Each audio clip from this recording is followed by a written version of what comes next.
Hi, in this video, we'll be looking at how to use our TI-84 to calculate loan repayments.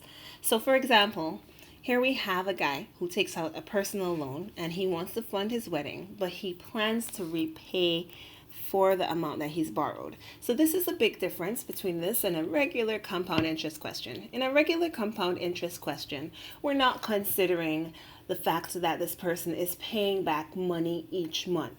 In this question, they've added a little trick to it, and you have to pay back money each month. And this is actually the realistic way of how loans work. We can use our TI-84 calculator to help us solve this problem. Let's see how. All right, so here we have some information that we're going to need. We're going to need the total number of time periods for which the loan has to be repaid.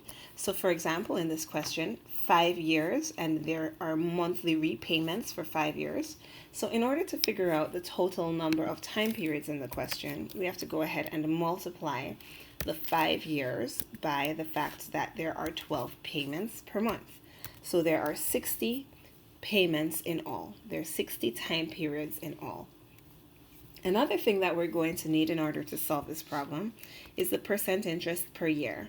So in this question, as you can see, it says that the interest is 6% per annum, PA for per annum, 6% per year. So we're going to need that information. We also will need the loan amount. How much did this guy borrow? This will be the present value.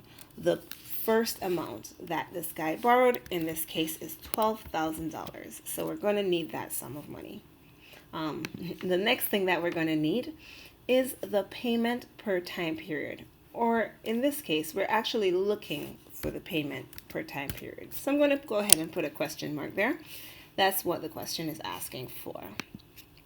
Now, since this guy is paying back all the money that he borrowed, the future value, FV, is going to have to be 0. So maybe you might want to take a note that this is always 0 if everything is being paid back.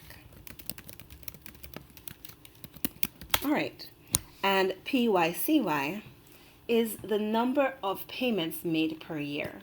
So since we're doing monthly payments, there are 12 months in a year, so our PYCY value is 12 because there's 12 months per year. All right, once you have that information, let us look at how to use it. All right, so we're going to take our TI-84 calculator and we want to go to the Finance app. So in order to do that, we press Apps, and our Finance app is the first option. So we go ahead and press Enter. We're going to specifically be using the TVM solver. So we can go ahead and press Enter. And now we are using our Finance app. As you can see, all the variables and all the symbols over here match what I have in my notes over here. So N, as you now know, is the total number of time periods, or the total number of payments that this guy has to make.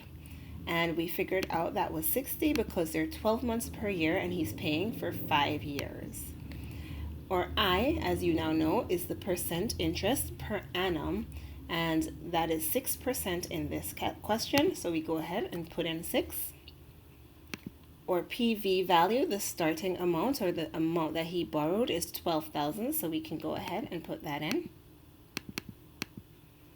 Or PMT value is the payments per month. That's actually what we're trying to find. So we can leave 0 in as a placeholder, or we can actually put any number we want to put in there as a placeholder and go back to it and figure out what actually belongs there. FV is the future value, and since we're paying back the entire loan, that should be 0 because the future value means that we will owe $0 at the very end. And since it's monthly payments, there are 12 months per year, so our PY and CY values are 12. All right, once we have all of that filled in, we can go ahead back to PMT to figure out what our monthly payments will be. So in order to solve that value, we need to press alpha and solve. And solve, as you can see in green here, is above the enter button. So we press alpha and then enter. And that tells you the monthly payments. Now notice it's negative. The reason it's negative is because it is coming out of our pocket. That is what we are paying. So we are paying $231 and 0.9936184 cents. All right. Obviously, it's money. So what does that mean? You cannot take a cent and divide it into smaller parts of a cent. So we have to round this. So we need to talk about how to round money. If I am paying 9.993 cents, or sorry, $0.993, I can't pay that amount. I can't start by paying a fraction of a cent. I have to, once I start paying that cent back, that means I'm paying back the whole cent. There we go.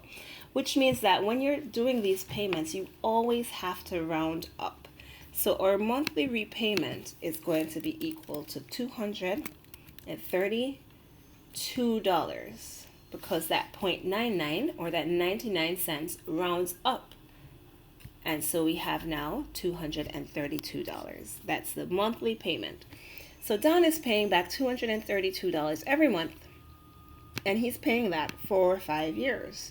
5 years, as we now know, is 60 months. So he's taking that money out of his pocket every single month for 60 months. So the total that he'll pay back is $232 each month times 60 for all the months that he's paying back. And we can go ahead and calculate what that is, 232 times 60, and that will give you the total repayment amount. So in this question, the total repayment amount is $13,920. All right, so here we are. This guy, Don, he borrowed $12,000. But he's paying back $13,920. He's paying back more than what he borrowed. So when you're asked for the interest that was charged, the question really is, how much more is Don paying back than what he borrowed? So they're asking for the difference between those two numbers, the total repayment amount minus the amount borrowed. So we have to go ahead and subtract 13,920 minus 12,000. And that will tell you how much extra Don has to pay back. And that is the interest that the bank charged. So the interest that this bank charged was 1,920. And that's the extra amount.